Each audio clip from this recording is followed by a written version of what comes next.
Jonah Austin sat at his office desk, elbows resting on the edge, shoulders slumped. The room was dim except for the soft glow from his phone screen, where a video played on loop. In it, Susie laughed, really laughed, the kind of laugh that filled a room and cracked through the noise of everyday life. She was twirling in the kitchen, hair messy, socks sliding on hardwood, trying to teach Maya a simple step ball change. Maya, 7 at the time, was doubled over in giggles, trying and failing to copy her mother's moves. Jonah watched it for the 3rd time in a row, thumb hovering over the replay button, not ready to stop. The sound was low, almost a whisper, but it echoed inside him louder than anything else in the house. The office used to be a place for contracts and deals. Now it was more like a bunker where he went to remember without interruption. The estate was too quiet these days. No piano in the distance. No footsteps running down the hallway. Just the occasional creak of old floors and the subtle groan of a house that had lost its rhythm. He leaned back, eyes closed, gripping the phone in one hand like it might disappear. It had been a year of moving through the motions, of pretending the worst was behind them. But Maya's nightmares said otherwise. She was forgetting the steps, the songs, the spark that had been hers and Susie's alone. Last night, she woke up crying, saying she couldn't remember the happy version of a dance. Jonah opened his eyes. Enough. He stood slowly, tucking the phone into his pocket. If he couldn't bring Susie back, maybe he could help Maya hold on to the parts that still mattered, even if it meant learning to dance in the dark. Breakfast was quiet. Too quiet. Jonah sipped black coffee while Maya pushed scrambled eggs around her plate. The clinking fork was the only sound between them. "You didn't eat much last night either," Jonah said gently. Maya shrugged. Not hungry. He wanted to press, but he'd learned that forcing anything, especially emotions, only made her shut down more. So he watched her from across the table. 10 years old and already carrying too much weight for someone her size. Her eyes looked tired, her shoulders slouched. She hadn't smiled in weeks, not really. The night before, he heard her crying in her sleep again. When he went to check on her, she was sitting up in bed, trembling. "I forgot how the ending goes," she'd whispered, eyes wide. "The dance with Mom. I tried to remember, but it's gone." He had held her then, helpless. Jonah could fix most things in his world. Contracts, investments, deals. But not this. Not grief. Not forgetting. That morning, after Maya left for school, Jonah stood in the doorway of the old ballroom. Dust clung to the high windows.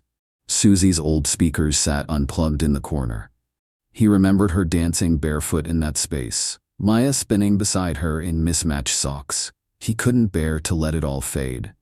By noon, Jonah had a list of names. Dance teachers from across the city. Recommended, professional, polished. He called everyone, asked the same questions. Experience? Style? Willing to work with a child? A grieving one? The first few interviews were formal. Too formal. Suits and portfolios. Smiles that didn't reach the eyes. Some talked about performance schedules and competition trophies. One instructor asked if Maya was emotionally ready for structured choreography. Jonah ended the meeting early. What Maya needed wasn't a coach. She needed someone who could meet her in the fog, who could help her remember joy before teaching technique. By the end of the week, he was exhausted and discouraged. The last appointment on his list was someone named Summer Wellington. Former dancer, now teacher. No big studio, just a small class at a community center. She was already running 10 minutes late. Jonah glanced at his watch, sighed, and nearly stood to call it off. Then came the knock at the door. The knock at the door was light, too casual for the Austin estate's heavy wooden frame. Jonah opened it to find a young woman standing on the steps, cheeks flushed, hair pulled into a loose bun. She wore a gray hoodie, joggers, and sneakers dusted with flour-like chalk. A canvas dance bag hung from her shoulder. "Mr. Austin?" she asked. a little out of breath. Summer Wellington. Sorry I'm late. I just came straight from my 4 o'clock class. Traffic was a mess and Jonah blinked, taking in her attire, her sweat-slick forehead, her lack of apology beyond the first line. The image didn't match what he'd expected from a dance instructor.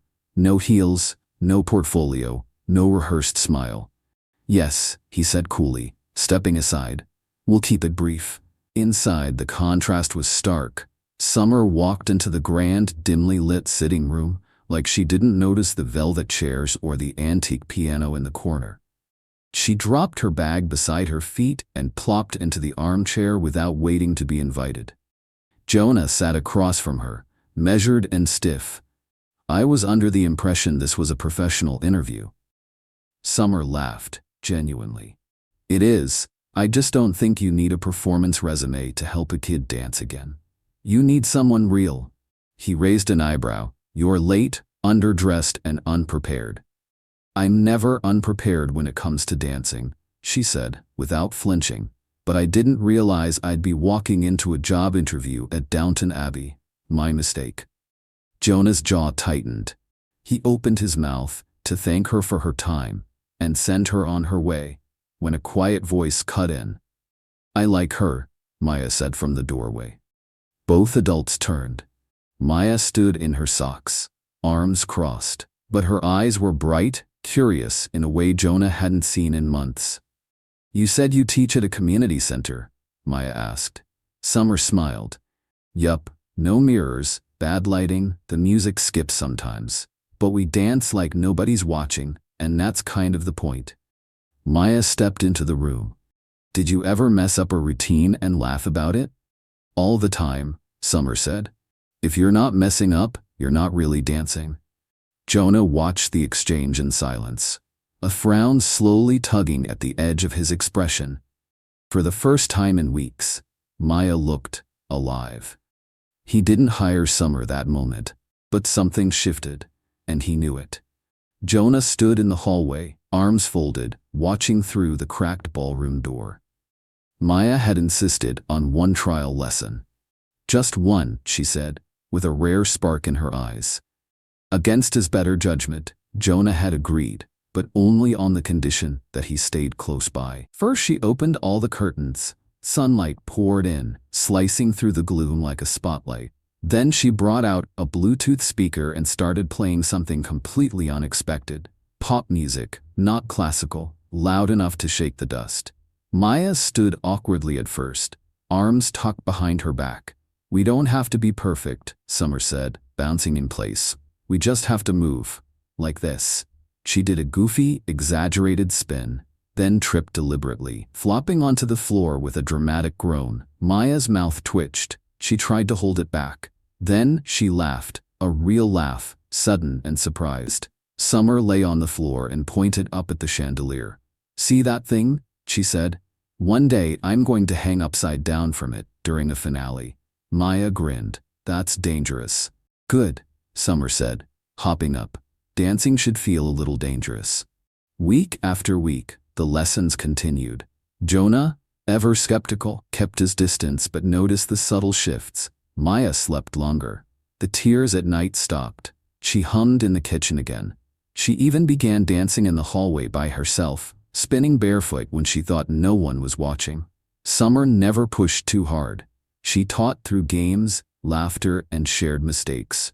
She'd purposely miss a beat, mix up left and right, or forget a step, just long enough for Maya to catch it and correct her. Oh no, Summer would say, gasping in mock horror. You're the teacher now. Maya would beam. You forgot the turn. See, we all forget sometimes. That's how we remember better next time. Jonah noticed something else. The ballroom no longer felt like a tomb.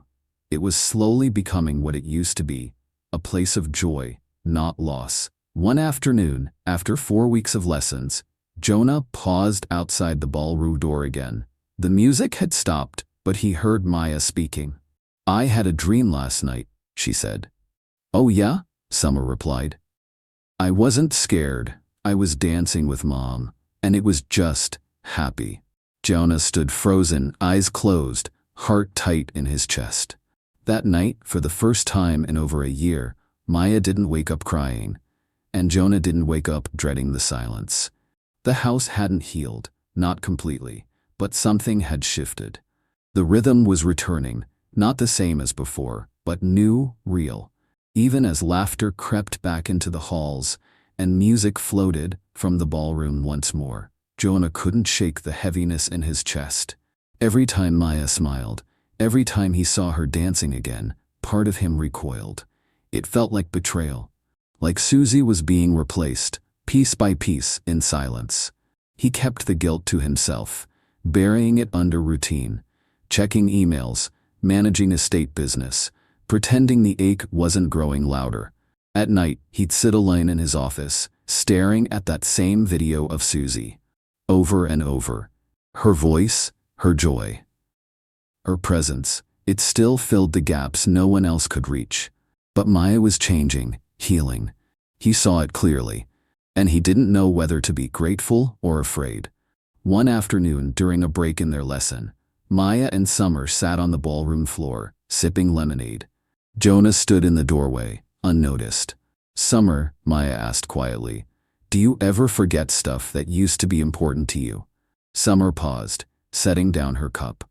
"All the time," she said. "Sometimes. I forget whole routines I spent years perfecting. The body forgets, eventually." Maya nodded, looking down at her hands. "I think I'm forgetting my mom's dances." Summer looked at her, serious now. "You want to know a secret?" Maya peeked up. "I was supposed to be a professional dancer. Ballet. I trained for years. Then I tore up my ankle in rehearsal. Everything changed. I couldn't perform again, not at the level I trained for. I was angry for a long time. What happened? I started teaching. And I realized something. Just because I couldn't dance like I used to, didn't mean I'd lost everything. I still had the feeling, the joy. That never goes away." Maya was quiet for a long time. Then, barely above a whisper, she said, "I'm scared that if I forget the dances, I'll forget her." Summer reached out and touched her hand. "You won't. Your body might forget steps, but your heart remembers what mattered. That's what dancing is. That's what grief is too." Jonah turned away before they noticed him. His throat was tight, but for the first time, he didn't feel so alone in the guilt. They were all learning how to remember differently. Jonah had always been careful, structured, controlled, emotionally distant when it served him. But lately, things were shifting in ways he couldn't name. He found himself watching Summer longer than he should. Not just during lessons, but during those quiet moments afterward. When she'd stay for dinner at Maya's request, laughing easily over takeout, or helping Maya braid her hair at the table. It unsettled him. Not because he didn't like it, but because he did. Summer didn't fit into the boxes he'd built since Susie's death. She was warm, chaotic, alive. And part of him feared that letting her in, really in, meant opening a door he'd sealed shut the day Susie died. So he pulled back. He became short in conversation. He'd suddenly be busy during lessons, rarely sticking around like he used to. When Summer made a joke, he'd offer a tight smile and nothing more. The air grew tense. Maya noticed first. She saw how her father's eyes no longer lit up when Summer left. How he avoided sitting near her at dinner. How his voice, once calm and curious, turned clipped and flat. One evening, after a quiet meal where Jonah barely spoke and Summer made an early excuse to leave, Maya sat on the stairs in her pajamas, hugging her knees. She had the nightmare again that night. When Jonah found her crying, she clung to him tighter than she had in months. "She's leaving, isn't she?" Maya whispered. "You're going to make her go?" Jonah stiffened. "No, Maya, I'm not. But you're mad at her. You act like you don't want her around." He exhaled, brushing her hair from her forehead. "I'm not mad at Summer," he said gently. "I've just been confused and scared." "Of what?" "Of forgetting your mom," he said. "Of letting someone new in." Maya looked up at him, teary-eyed. But Summer doesn't replace Mom. She just helps me remember without hurting so much. Jonah nodded slowly, holding her tighter. You're right. And I promise I'm not sending her away. She's helped both of us, more than I know how to say. Maya didn't say anything, but she clung to him until she fell asleep. Jonah stayed there a long time, holding her, knowing what he had to do next. The next afternoon, after Maya's lesson, Jonah lingered by the kitchen doorway while Summer helped clean up. She had stayed, as she often did now, laughing with Maya over spilled lemonade and snack crumbs. The rhythm between them was effortless, like they'd been doing this for years. When Maya ran off to feed the cat, Jonah finally spoke. "Summer," he said, voice low. She turned, a dish towel in her hand, eyebrows slightly raised. "Can we talk for a second?" She nodded, drying her hands and leaning against the counter, guarded but curious. "I owe you an apology," he said, "for how I've been lately. Distant, cold." Summer crossed her arms lightly, but didn't interrupt. "It wasn't anything you did," Jonah continued. "You've been incredible, with Maya, with everything. It's me. I've been carrying a lot I never really unpacked. Losing Susie, losing that version of our life. I thought I'd managed it. But watching you here, fitting in with Maya, with us, it felt easy. Too easy." Summer's expression softened. "And that scared the hell out of me," Jonah admitted. "Because I started to like it. I started to like you here, and that made me feel like I was betraying Susie. Like moving forward meant leaving her behind." Summer took a breath, eyes kind. "You're not replacing her, Jonah. You're just still here, still living. That's not betrayal." He nodded, words catching in his throat. "I just wanted you to know it wasn't about you. It was about me, figuring out how to hold on and let go at the same time." Summer stepped closer, voice gentle. "Grief's not a clean process. I don't take it personally, but I'm glad you told me." Jonah met her eyes, grateful. "I hope you'll stay," she smiled. "I already was." The garden had always been Susie's favorite place. She'd planted the roses herself, insisted on fairy lights strung through the trees, and hosted impromptu dance nights on the old flagstone patio when the weather was warm. Jonah had avoided it for months. Too many memories lived in the air there. Barefoot laughter, music echoing through twilight. But tonight, the lights glowed again. Summer had suggested a recital. Not a performance, not formal, just a moment. No audience, she'd said. Just you, Maya, and whatever's left of the music you all shared. Maya was ready. She wore a soft blue dress and pulled her hair back like Susie used to. The song was one of Susie's favorites, gentle, melodic, full of movement and feeling. But what Maya danced wasn't an exact replica. She'd kept some of the old steps, yes, but she'd added her own touches, a skip here, a slower spin there. Her style, her story. Jonah stood to the side, hands in his pockets, heart tight in his chest. She remembered it, he whispered to Summer. Summer shook her head. She did remember, and rebuilt it. As the final notes played, Maya turned and reached out a hand. "Dad," she said, smiling, breathless, "dance with me." He froze. Everything in him wanted to say no, to step back into the safe shadow of grief. But Maya stood there, patient, her eyes shining with something like hope. Summer nodded behind her, quiet encouragement. Jonah stepped forward. He didn't know the steps. He was stiff, clumsy, offbeat. But Maya giggled and guided him gently, and Summer joined in, spinning playfully between them, making it up as they went. 3 figures in a garden, moving through memory and into something new. The dance wasn't graceful, it wasn't perfect, but it was real. And for the first time in a long while, it felt like joy. A few months had passed, and the Austin household had settled into a new kind of normal. One filled with warmth, movement, and steady rhythm. Summer had become part of their daily lives. She came for lessons, but stayed for dinner, movie nights, and rainy afternoon baking disasters. She laughed with Maya like an older sister, teased Jonah like a friend who wasn't afraid of his silences, and slowly filled the spaces Susie once did. Differently, but no less meaningfully. One evening, after a long day and a lazy dinner of spaghetti and garlic bread, Maya poked at her salad and spoke casually, almost too casually. "Dad, how do you feel about Summer?" Jonah looked up from his plate. "What do you mean?" "I mean," Maya said, not looking up. "Do you like her?" Jonah raised a brow. "She's great with you. She's kind, she's funny, she's—" "No," Maya interrupted, grinning thou. "Do you like her?" He blinked. "Why are you asking me that?" Maya shrugged. "Because the other night, when Summer said she had to leave early to get ready for her blind date, you looked like someone who just ate a lemon." Jonah coughed. "I did not." "Yes, you did," Maya said, poking her fork at him. "Your whole face went all tight and weird, like you forgot how to breathe. Admit it." Jonah leaned back in his chair, half amused, half caught off guard. "I didn't love hearing that, no." "I knew it," Maya said triumphantly. "You like her?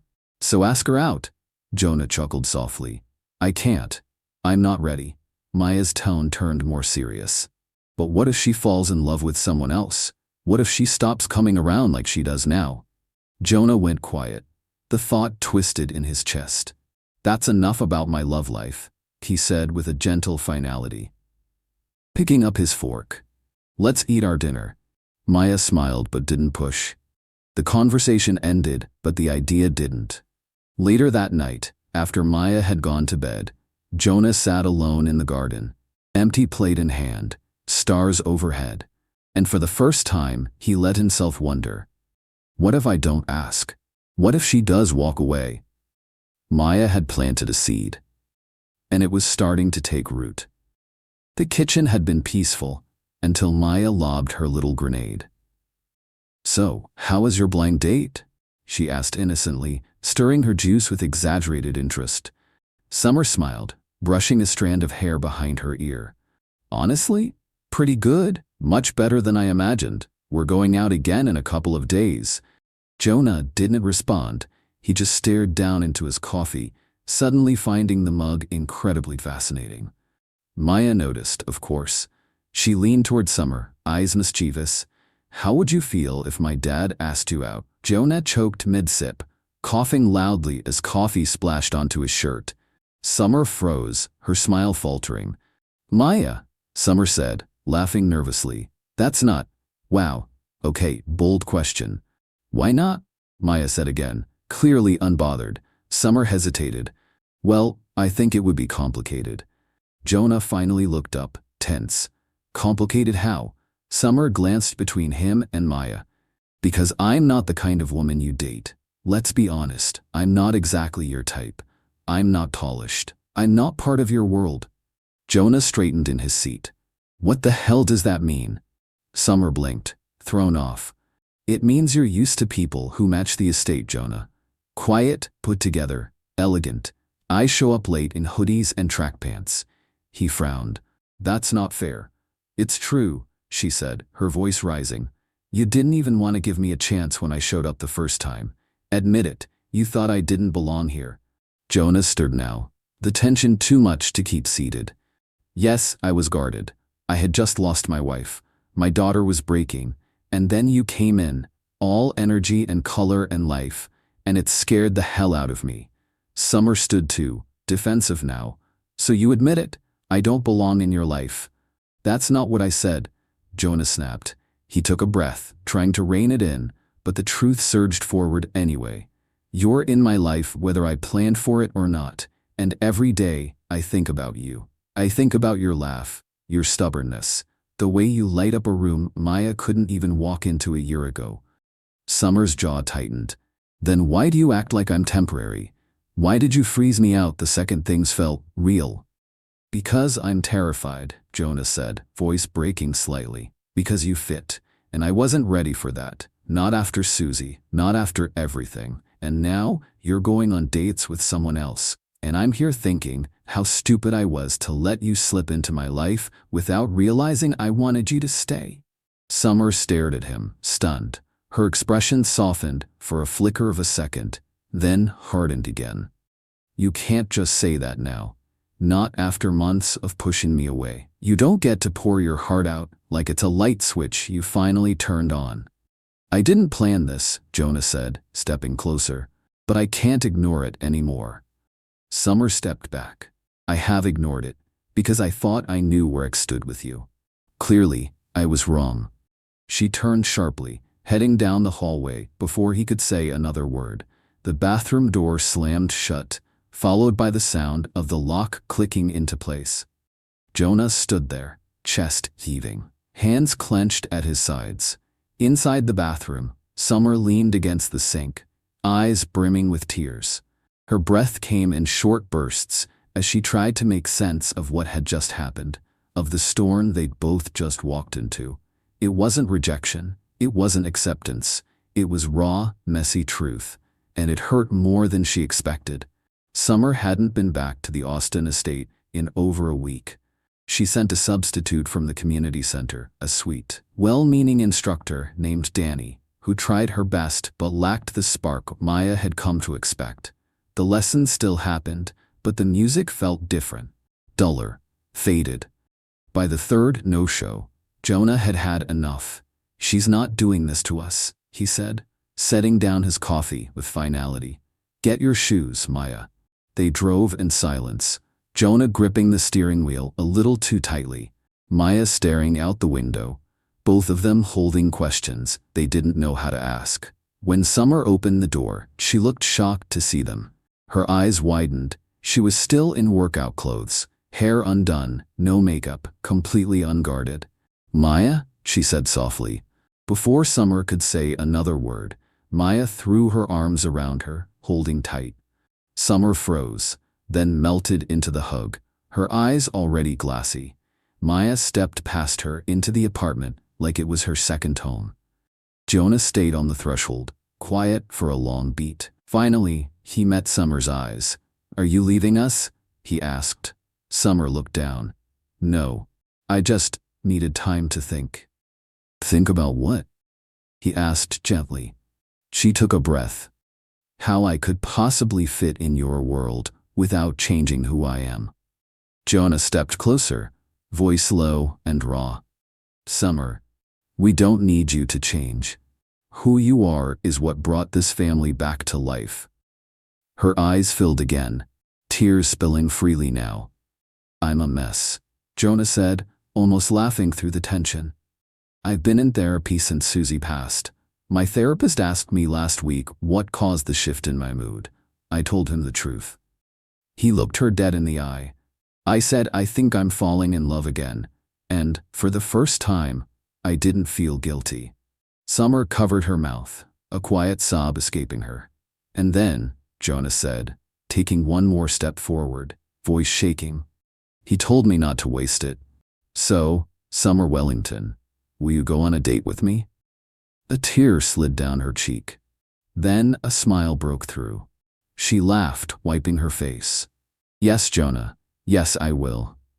Jonah and Summer didn't rush. There were no grand declarations, no whirlwind romance, just small, steady moments, quiet dinners, long walks, shared silences. They dated slowly, intentionally, learning how to fit into each other's lives without forcing anything. Some evenings, Summer joined Jonah for therapy. She sat beside him, honest about her fears, the shadow Susie still cast, the discomfort she felt in a world of wealth and legacy, the fear of not being enough. Jonah listened. He didn't promise easy answers, but he gave her presence, vulnerability, and truth. They were building something real, something neither of them expected. In time, the Austin house began to shift, not in architecture, but in energy. Jonah started clearing space, not to erase Susie, but to make room for the life that was still happening. He packed away old things with care, never out of guilt, but out of gratitude. The ballroom became a shared space again, sometimes for dancing, sometimes just for being.